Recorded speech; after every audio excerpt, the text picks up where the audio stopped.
ಹಳೆ ತೆಂಗಿನ ತೋಟವಲ್ಲ, ದಲಿತ ಜನಾಂಗಕ್ಕೆ ಸೇರಿರ್ತಕ್ಕಂಥವನು ಅವನ ಮರಗಳನ್ನೆಲ್ಲ ಕೆಡದು ಹಾಕಿ ಅವನು ತೋಟದಿಂದ ಓಡಿಸ್ತಾರೆ. ಇದು ಯಾವ ಯುಗದಲ್ಲಿ ನಾವಿದ್ದೀವಿ? ಯಾರ ಸರ್ಕಾರ ಇಲ್ಲಿದೆ? ಇಂಥ ಒಂದು ಇದರ ವಿರುದ್ಧ ಬಾಧಿತರು ಯಾರಿದಾರಲ್ಲ, ಸಂತ್ರಸ್ತರು ಯಾರಿದಾರಲ್ಲ, ಇದರಿಂದ ಆಗ್ತಾ ಇರೋ ತೊಂದರೆಯನ್ನು ಅಂಥವ್ರ ಸಮಾವೇಶ ನಾವು ಮಾಡಲಿಕ್ಕೆ ಹೊರಟಿದ್ದೀವಿ.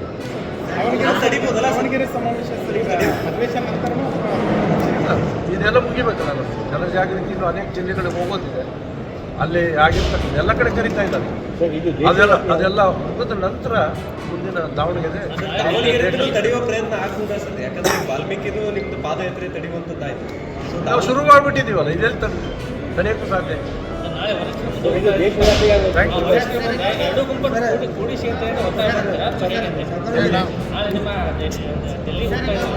JPC ಮುಂದೆ ನಾವು JPCಗೆ ನಾವು ಹೋಗ್ತಾ ಇರೋದು. ಜಾಯಿಂಟ್ ಪಾರ್ಲಿಮೆಂಟರಿ ಕಮಿಟಿ ಮುಂದೆ ಹೋಗ್ತಾ ಇದ್ದೀವಿ. ಜಾಯಿಂಟ್ ಪಾರ್ಲಿಮೆಂಟರಿ ಕಮಿಟಿಯವರೆಗೂ ನಮ್ಮ ಒಳಗಿನ ಸಮಸ್ಯೆ ಏನು ಸಮಸ್ಯೆ ಇದೆ, ಒಳಗಿನ ಸಮಸ್ಯೆ ಬಗೆಹರಿಸಬೇಕಾದವರು ಅಲ್ಲೇ ಸ್ಥಾನದಲ್ಲಿ ಕೂತಿರೋರು, ಅವರು ಅದ್ರ ಬಗ್ಗೆ ಗಮನ ಹರಿಸ್ತಾರೆ.